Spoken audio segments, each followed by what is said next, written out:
Donc, une session qui porte spécifiquement sur les travaux de fin d'études, avec la question, à l'ère de l'IA, les travaux de fin d'études ont-ils encore un sens? C'est d'ailleurs une question qu'on aurait pu se poser avant l'ère de l'IA. C'est toujours intéressant de s'interroger sur, sur ce qu'on fait faire et sur ce qu'on demande de faire aux étudiants et aux étudiantes en termes d'évaluation. Mais donc là, on a un incentive assez important avec la question de l'intelligence artificielle. Les objectifs de l'intervention sont de vous permettre d'être plus à même de clarifier les enjeux associés aux travaux de fin d'études à l'ère de l'IA, de proposer des modalités d'évaluation fiables et équitables des travaux d'étudiants, adaptés aux objectifs pédagogiques, de penser de nouvelles manières d'envisager le rôle du travail de fin d'études et de fixer des règles relatives à l'utilisation de l'IA dans les travaux de fin d'études pour éviter la triche. Enfin, de communiquer ces dernières aux étudiantes et étudiants de manière claire. Moi, ce sera après.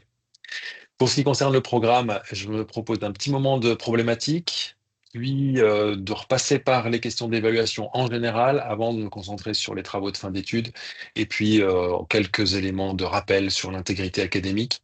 Ce sera des moments assez rapides. Pour ce qui concerne la problématique, j'avais envie de vous interroger, en fait, vous, sur la question que nous allons traiter. Pour ce faire, un sondage Menti. Voilà.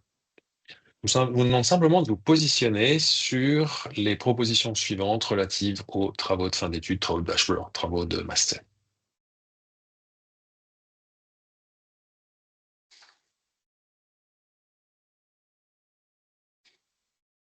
On a donc, sur la première question, on a quand même globalement, vous pensez que les étudiants devraient pouvoir utiliser l'IA librement, dans la mesure où ça leur permet de rendre un meilleur travail. Ben, pour autant qu'ils aient, j'imagine que tout le monde sera d'accord avec ça, pour autant qu'ils aient appris quelque chose, que la meilleure qualité du travail reflète une meilleure, en tout cas un développement de leurs compétences de manière générale. Certains d'entre vous, en revanche, ne sont pas d'accord avec cette proposition. D'autres, et il n'y a pas de bonne réponse, hein, bien entendu, vous l'aurez compris. Deuxième proposition, peu importe que les étudiants utilisent l'IA, si on a pu s'assurer que cela leur permettait d'apprendre davantage. Alors c'est très contrasté, certains d'entre vous sont parfaitement d'accord avec ça et d'autres non, pas du tout. Puis ce ne sont pas les étudiants qu'il faut contrôler, mais les évaluations qu'il faut faire évaluer. Là aussi, très partagé, quand même un petit tropisme vers la droite. Et si vous êtes là, c'est probablement pas par hasard. Et puis enfin, là, à part une personne qui pense que les travaux de maturité, les travaux de TBTM n'ont plus d'intérêt, vous pensez que la rédaction d'un TM a un intérêt très important. Et évidemment, toute la question réside dans le fait de savoir ce qu'on demande aux étudiants dans le cadre de ce travail de fin d'études. Donc, je vous propose de continuer avec finalement quelques questions qui me semblent devoir poser autour de la question des travaux de fin d'études. Dans quelle mesure faut-il limiter l'utilisation de l'IA dans les travaux de fin d'études, alors même que les étudiantes et étudiants devront savoir l'utiliser dans leur quotidien professionnel, hein, je reviens sur l'exemple des économistes qu'on évoquait à l'instant. Mais comment évaluer des travaux rédigés ou partiellement rédigés à l'aide de l'IA? Si l'IA est autorisée, quelles règles instaurer? Et le cas échéant, comment contrôler que les règles soient respectées? C'est bien joli de mettre des règles, mais si on n'est pas capable de les respecter, elles ne servent pas à grand-chose. Surtout si les étudiants savent qu'on n'est pas capable de les faire respecter. Comment s'assurer que les étudiants développeront bien les aptitudes visées par la rédaction d'un travail de fin d'études s'ils utilisent un outil d'IA générative? C'est finalement peut-être la question la plus importante. Mais pour pouvoir y répondre, il faut se demander quelles sont ces aptitudes et, in fine, hein, question ultime, les travaux de fin d'études sont-ils encore pertinents pour évaluer les apprentissages correspondants, ceux que l'on veut justement permettre de développer? En décembre dernier, donc je l'évoquais tout à l'heure, nous avons organisé, enfin, Juan, Pita ici présent, a organisé le 17e module de la formation des responsables de filière qui portait sur l'évaluation euh, des travaux de fin d'études à l'ère de l'IA.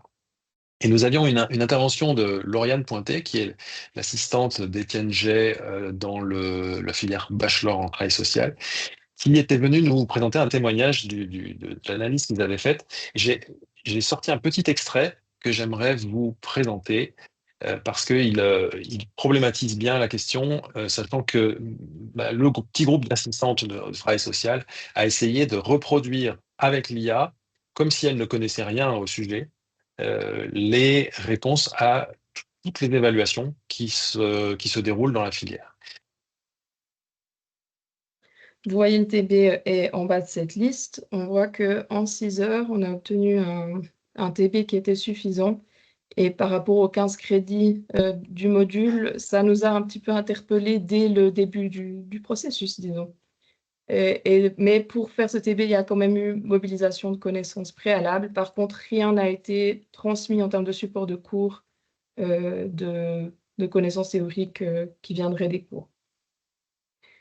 Et maintenant, je vais vous montrer quelques exemples concrets de comment on a travaillé.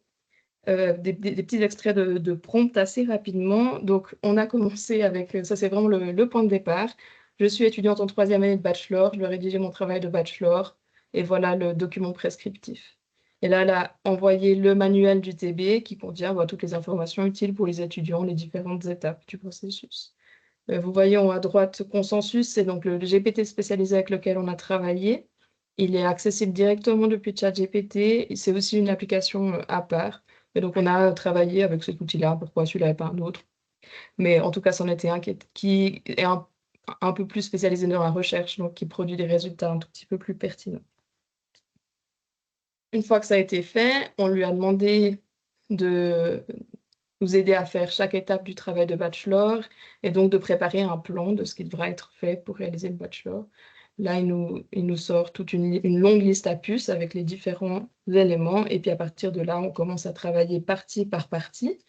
On le voit ici. Peux-tu me rédiger une problématique de 10 pages pour aboutir à la question de recherche?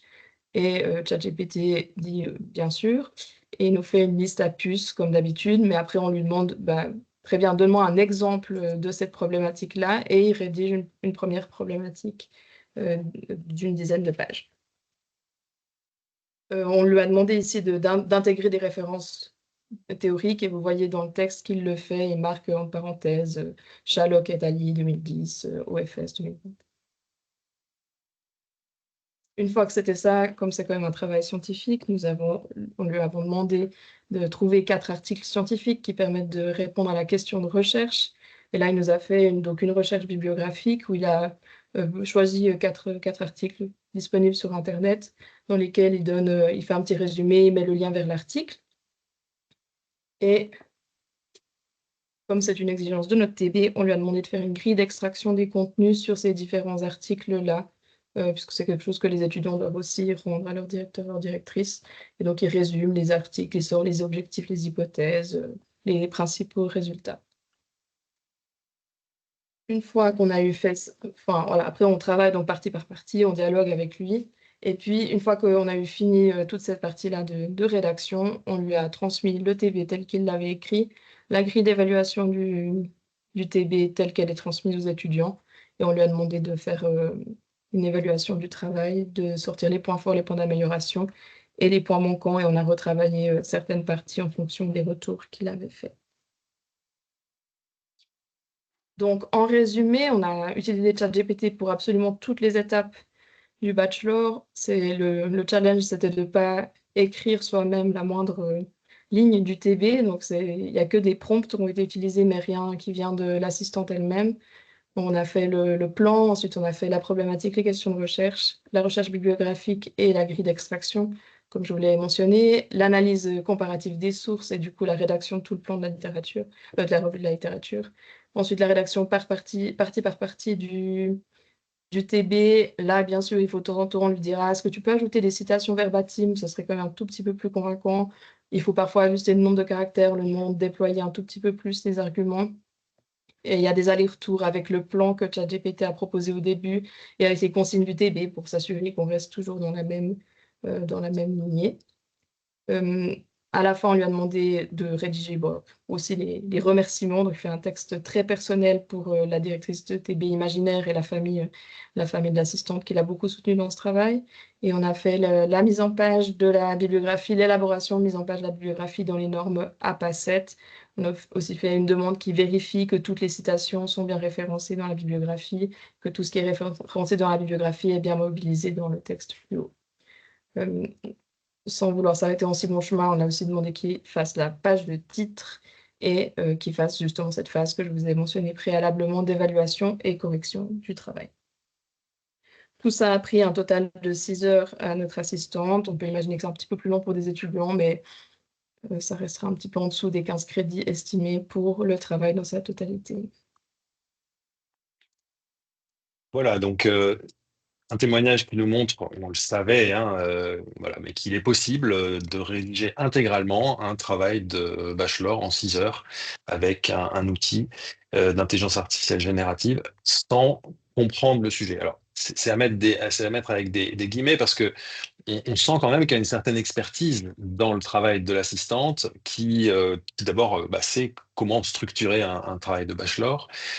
Et on comprend aussi que quelqu'un qui aurait des bonnes connaissances et des compétences autour de ce qui est évalué arriverait à faire encore mieux que la personne qui utilise l'IA bêtement sans rien comprendre. Et on comprend surtout que selon les consignes qui vont être données, ça va être plus ou moins facile d'utiliser l'IA sans rien comprendre. Si vous, pour reprendre l'exemple traditionnel de la calculatrice, si vous donnez une liste d'additions à faire à des élèves de primaire, ils peuvent prendre leur calculatrice et répondre sans savoir calculer, donner les réponses. Mais dès lors que vous leur donnez un problème à l'intérieur duquel il faut faire des opérations et choisir si c'est des additions, des multiplications ou des soustractions, il va falloir la calculatrice ne leur sera pas utile s'ils ne savent pas calculer.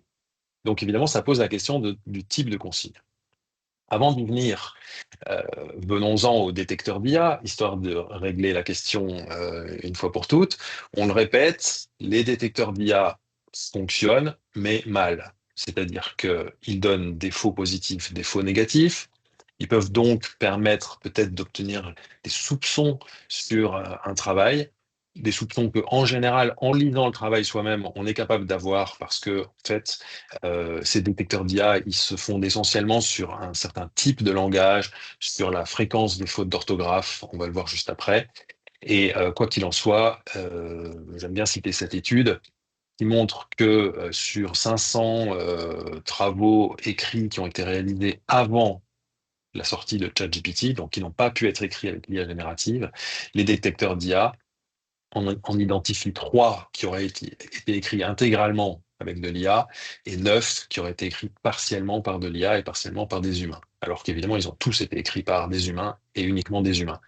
Alors, on m'a fait remarquer, un jour que j'avais présenté cette étude, que c'était un très bon résultat. Effectivement, 488 sur 500, c'est bon, mais on voit quand même il y en a 12 qui risquaient d'être sanctionnés si on utilisait ce genre d'outils pour prendre une décision euh, envers leurs travaux. Alors, j'ai fait moi-même l'expérience sur des textes que j'ai mis dans des détecteurs d'IA. Donc, si on génère un texte avec l'IA et que l'on donne ce texte au détecteur d'IA, effectivement, il peut être amené à dire que ça a été écrit par l'IA. Mais en rajoutant quelques fautes d'orthographe, 2, 3 fautes d'orthographe par paragraphe, en copiant ce texte et en le remettant dans le même détecteur d'IA, vous voyez que cette fois-ci, il est considéré comme étant écrit par un humain. Donc, euh, impossible de se fier convenablement à ce genre d'outils. Et puis, de toute façon, encore une fois, utiliser ces outils, c'est se mettre dans une attitude punitive vis-à-vis de l'utilisation de l'IA. Et on doit vraiment se demander, surtout nous à la HESSO qui préparons des futurs professionnels qui vont vivre dans un monde d'IA, s'il faut vraiment sanctionner, criminaliser l'utilisation de l'intelligence artificielle ou s'il ne faut pas simplement faire évoluer nos modes d'évaluation. Une autre image que j'aime bien montrer, c'est celle-ci. C'est une étude de 2011, hein, déjà assez ancienne, mais qui s'est intéressée simplement aux raisons pour lesquelles les étudiants trichent. Et quand on l'observe, quand on observe ces raisons, on se rend compte que c'est pas forcément parce qu'ils sont malhonnêtes.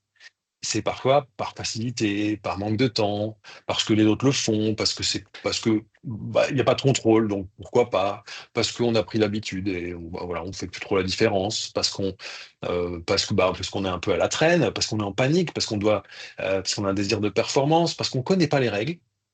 Et ça, c'est important vis-à-vis de l'intelligence artificielle, parce qu'il y a trop de travail, parce qu'on ne maîtrise pas la langue, et donc c'est plus facile d'aller plagier, en l'occurrence.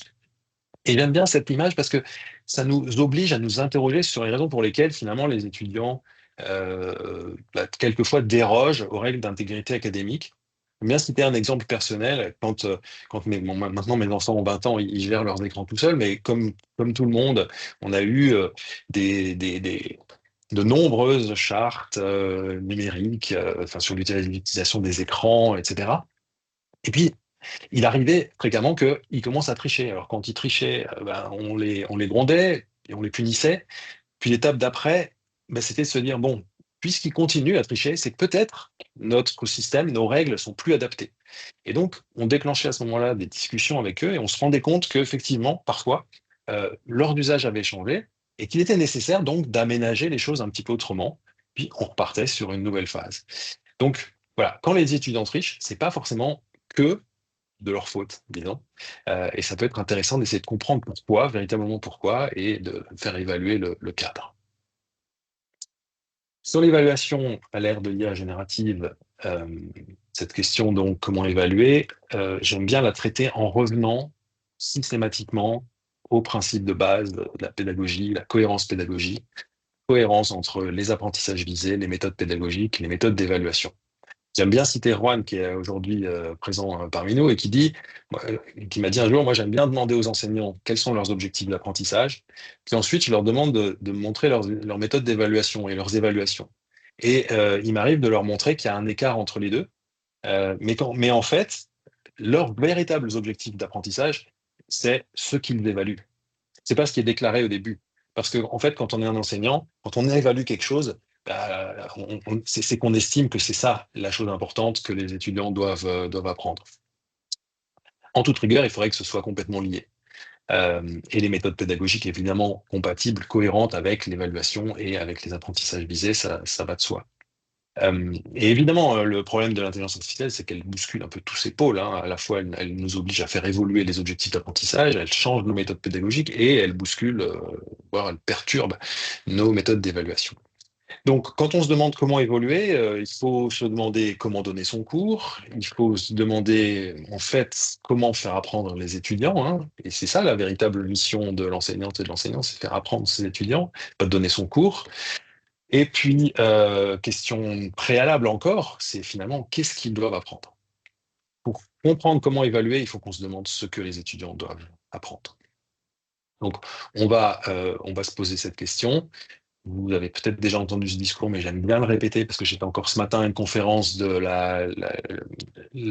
l'Association européenne des universités et une personne ne parlait que des compétences en IA, mais dans un monde d'IA, vers un monde d'IA, ce que doivent apprendre les étudiants, d'abord, premièrement, c'est la même chose qu'avant, numérique et IA inclus.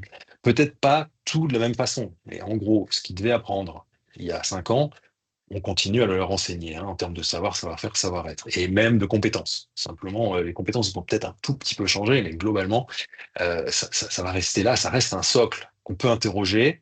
Quand la calculatrice arrive, on fait peut-être un peu moins de calcul mental à l'école, mais on continue à l'enseigner, malgré tout. Ensuite, oui, bien sûr, des capacités d'utilisation de l'IA, générique et disciplinaire ou professionnelle. Ce que j'appelle générique, c'est ChatGPT, hein, c'est en gros la capacité à prompter correctement, ce qu'on appelle le prompt engineering.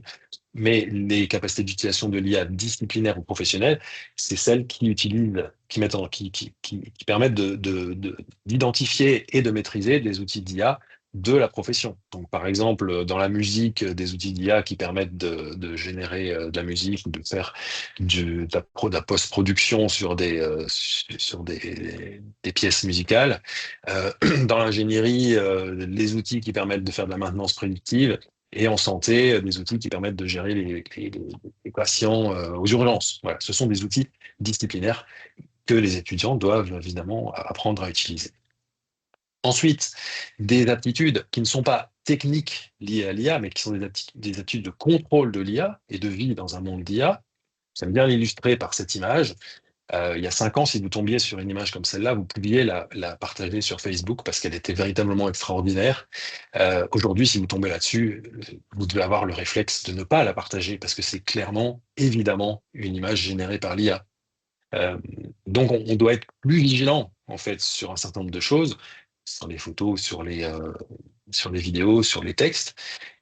Mais de manière générale, vivre dans un monde d'IA, c'est vivre dans un monde qui est différent, qui suppose donc d'autres aptitudes qui sont indépendantes de sa propre capacité technique d'utilisation de l'IA.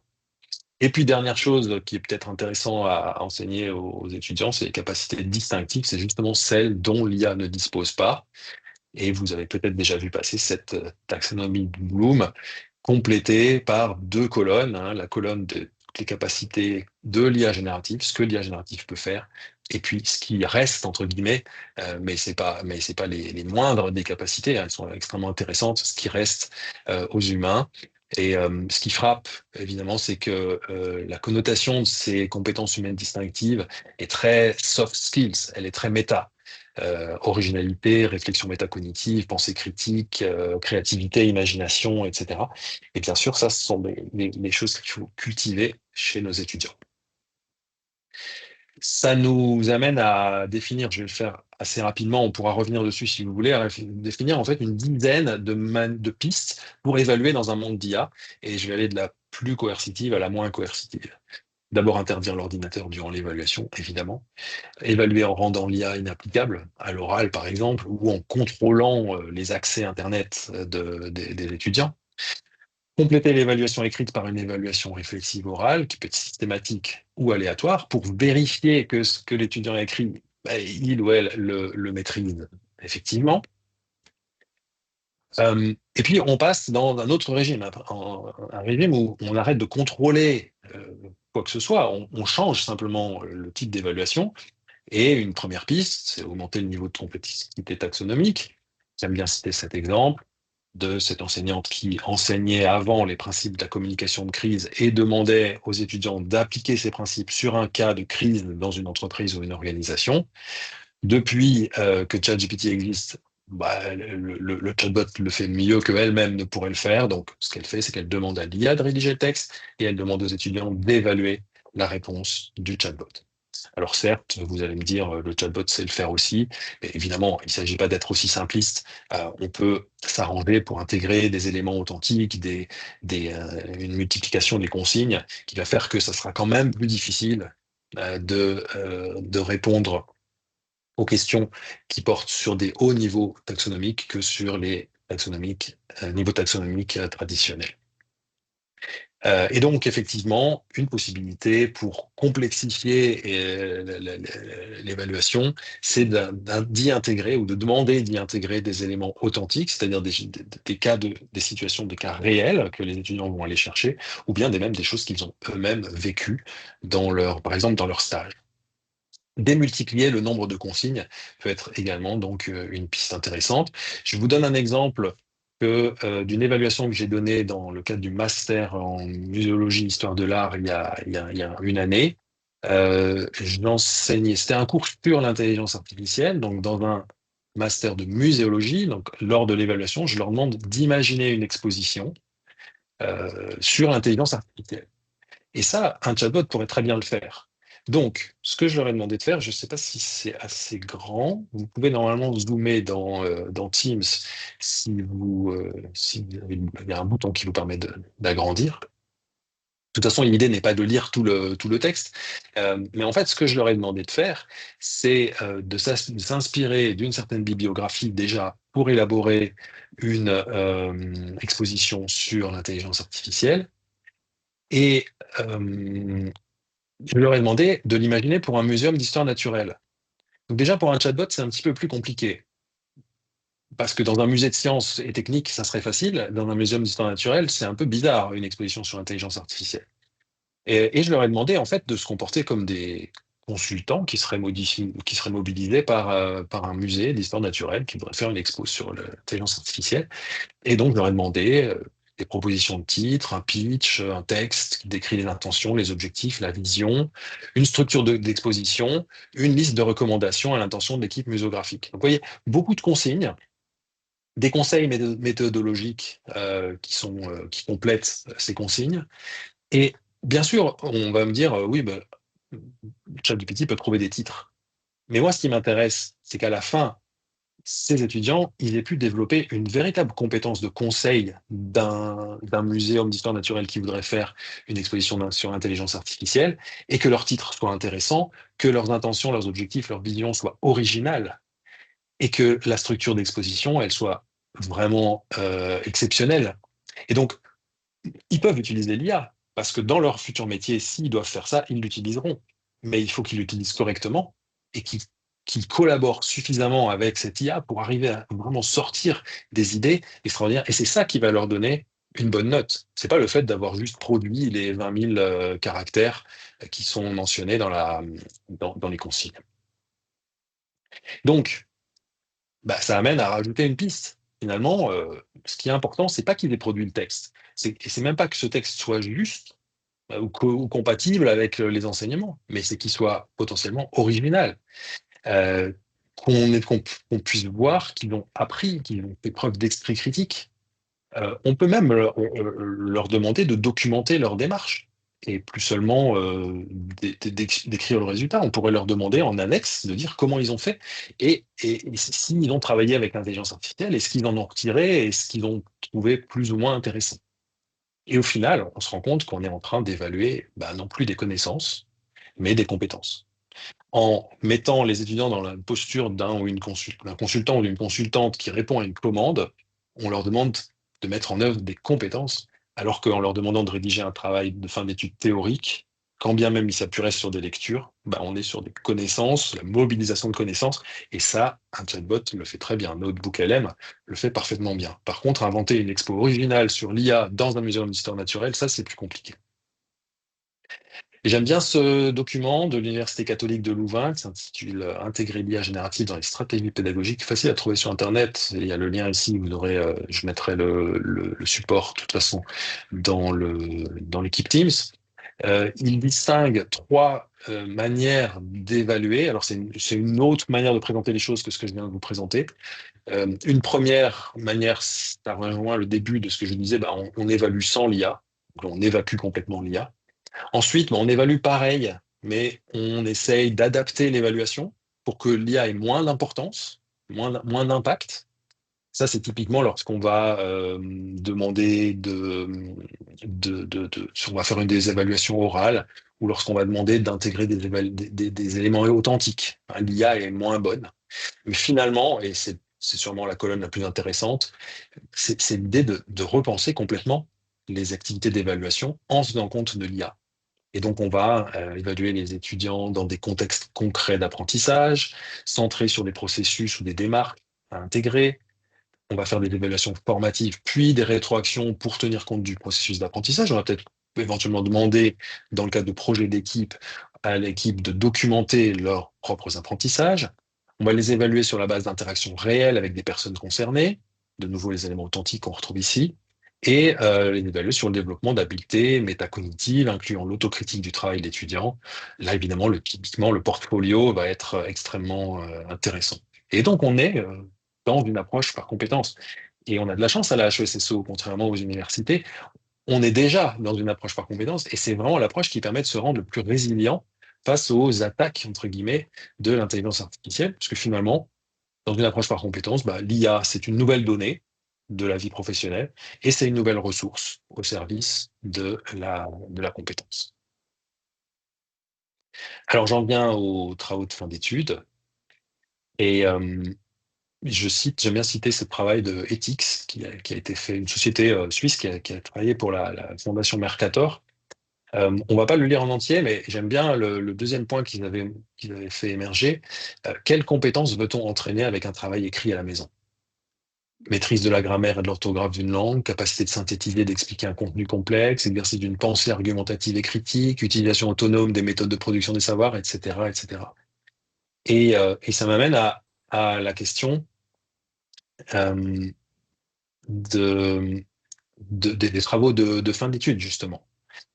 Pourquoi est-ce qu'on veut continuer à faire écrire les étudiantes et les étudiants dans des travaux de fin d'études? Et je vais vous renvoyer une deuxième et dernière fois vers le sondage Menti. J'aimerais bien que vous me disiez quels apprentissages critiques vous attendez que les étudiantes et étudiants réalisent lors d'un travail de fin d'études. Donc ça suppose qu'il n'y a plus le QR code, donc vous pouvez aller sur menti.com et rentrer ce code, ou cliquer dans le chat sur le lien que j'y ai mis tout à l'heure, et si vous êtes arrivé en cours de route, je le remets.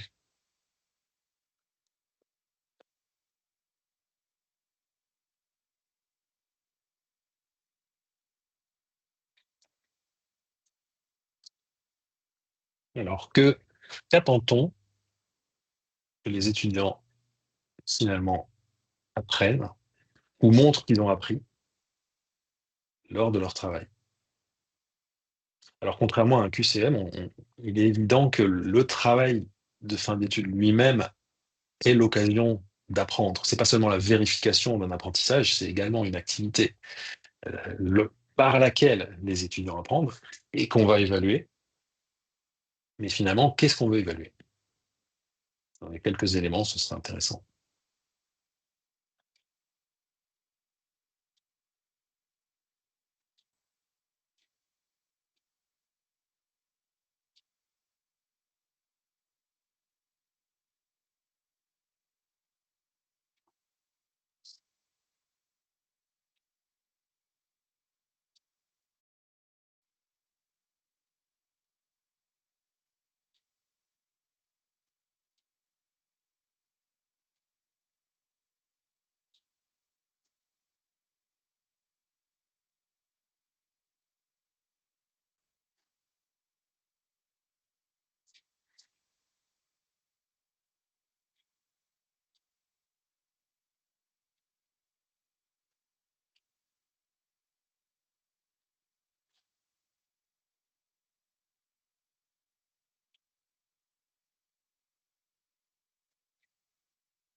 Magnifique. Alors, c'est des réponses extrêmement intéressantes qui sont assez variées, hein.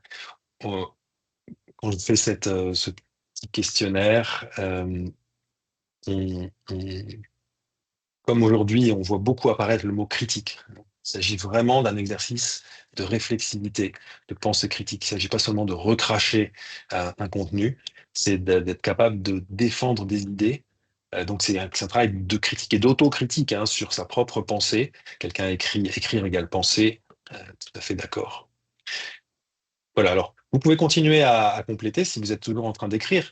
Ce que j'aimerais dire, c'est que, euh, eh bien donc, effectivement, il y a un certain nombre de choses qu'on veut entraîner à travers les travaux écrits. Et puis, bah, évidemment, quand on utilise l'IA, il y a des risques que l'IA fait peser sur ces objectifs-là.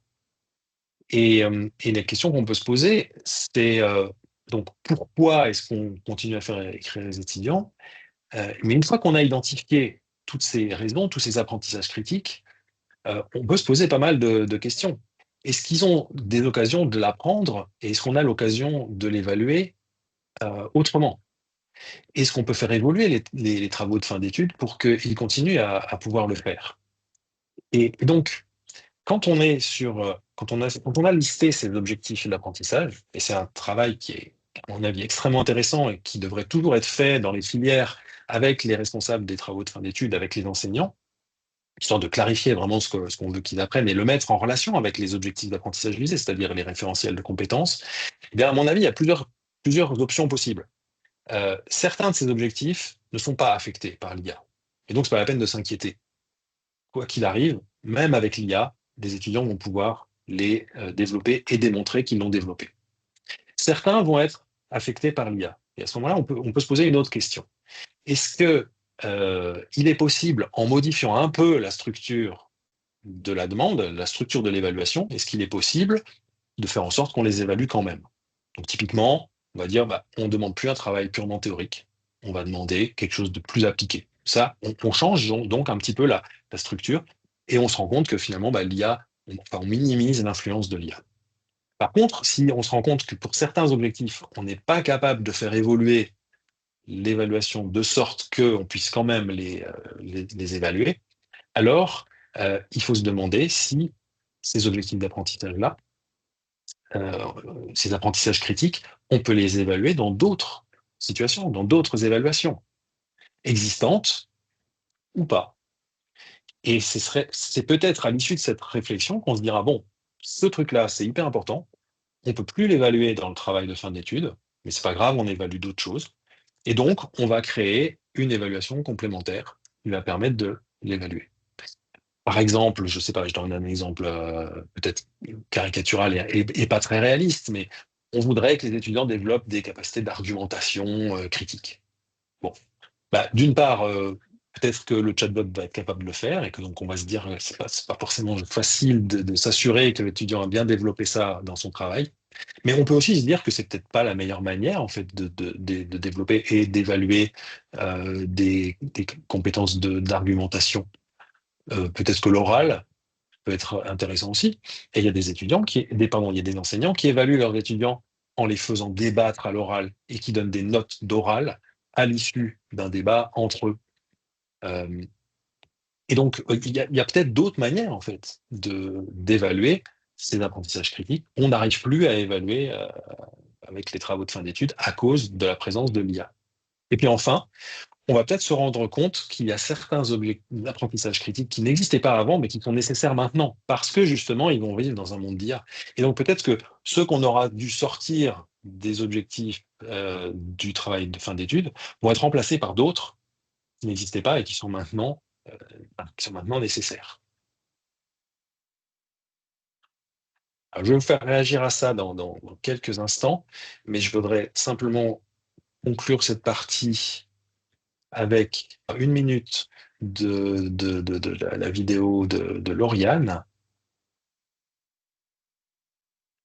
On en a tiré quelques constats généraux qui rejoignent bien sûr des constats que vous avez déjà pu probablement lire et discuter dans d'autres cadres. Donc, on a vu que ChatGPT payant, c'était quand même beaucoup plus puissant que Copilot, par exemple, ou que la version gratuite. Euh, on a vu, et ça, pas tant en lien avec le TB, mais avec les autres modules on a testé que les contenus personnels sont très facilement produits par ChatGPT. C'était un postulat de certains de nos collègues de dire c'est tout bon dans mon module parce que c'est tellement centré sur la personne et son développement professionnel. J'ai pas besoin de m'inquiéter de l'IA. Puis on a pu montrer que l'IA très facilement fait un texte convaincant abordant des thématiques personnelles. Idem pour les éléments réflexifs. On voit aussi, et ça c'est assez logique, que préparer un examen oral, c'est plus simple que préparer un examen écrit. Il y a beaucoup moins besoin de référencer. Et donc, euh, pour tout ce qui était préparation d'un examen oral, c'était très, très facile. Et sans surprise non plus, les examens qui ont des consignes assez simples, c'était beaucoup plus facile de travailler avec ChatGPT.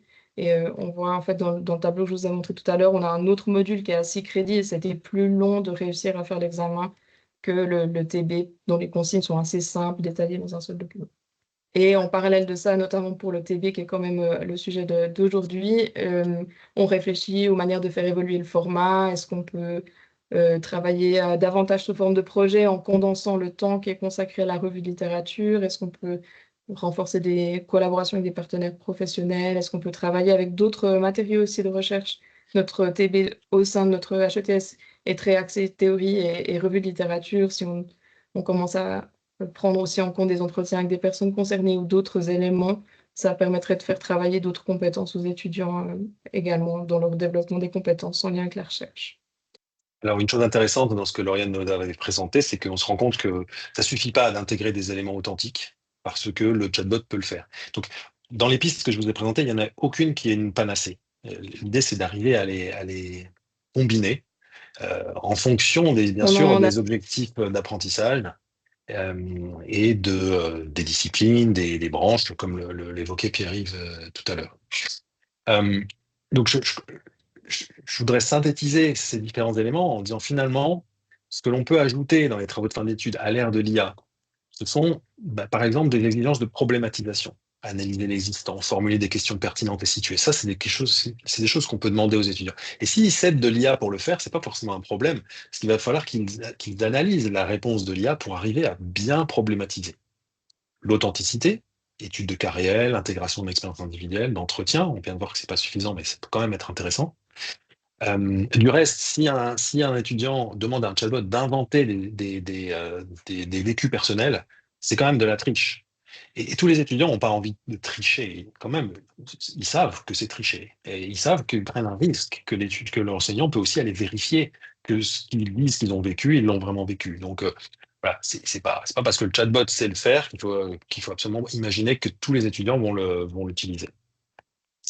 Ensuite, créativité, originalité, j'en ai parlé. On peut leur demander peut-être de changer aussi les formats de ce qu'ils proposent. Plutôt qu'un travail très académique, surtout en bachelor, où ils vont pas forcément faire de la recherche, on peut leur demander des œuvres créatives, des solutions à des problèmes complexes, des modules de projets plus vastes.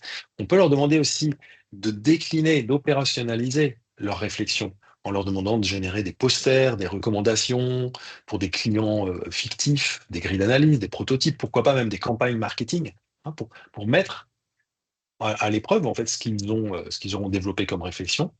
On peut leur demander, enfin, on peut évaluer et leur demander de développer la collaboration et le contrôle de l'IA. On peut leur demander de montrer comment ils ont circonscrit leur rôle respectif, comment ils ont mis en place des garde-fous, d'évaluer les risques et les limites de la collaboration. On peut leur demander d'analyser de manière critique ce que le chatbot a produit, dans quelle mesure il leur a permis d'améliorer des solutions, dans quelle mesure ils ont utilisé et comment ils ont apprécié les idées fournies par l'IA.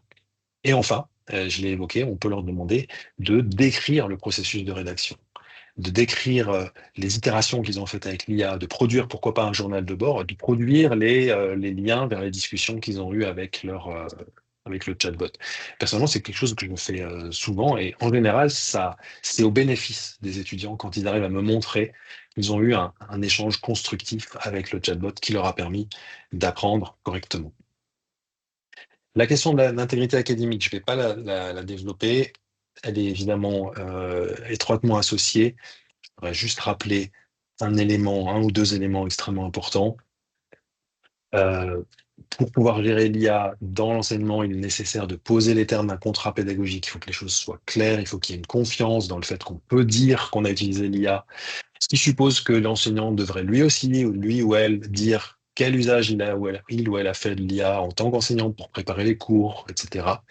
D'annoncer l'usage qui sera fait durant les cours et les évaluations, et de se positionner sur ce qu'on considère comme de la triche. Ce sont les enseignants qui fixent la limite entre ce qui est autorisé et ce qui n'est pas autorisé. Ça peut changer d'un cours à l'autre, ça peut changer même d'un examen à l'autre, dans un même module, dans un même cours, parce que ça dépend des objectifs d'apprentissage. L'essentiel, c'est que ce soit clair et clairement identifié. Là, vous avez un schéma, il y en a un autre que je trouve intéressant aussi, qui est l'échelle IAAS, que je mettrai dans les ressources. Et donc, il est important de préciser l'utilisation de l'IA, préciser la manière dont l'utilisation de l'IA doit être annoncée par les étudiants. Et dans les documents qu'on a mis sur le site hcso.ai, vous avez typiquement ce genre de tableau que vous pouvez remplir pour expliquer aux étudiantes et étudiants comment, selon les tâches qu'ils réalisent, ils doivent déclarer l'utilisation de l'IA. On a défini des modalités comme annoncer, créditer, citer, fournir. Je vous laisse retourner à ces documents qui se trouvent sur le site de la HESSO, hcso.ai.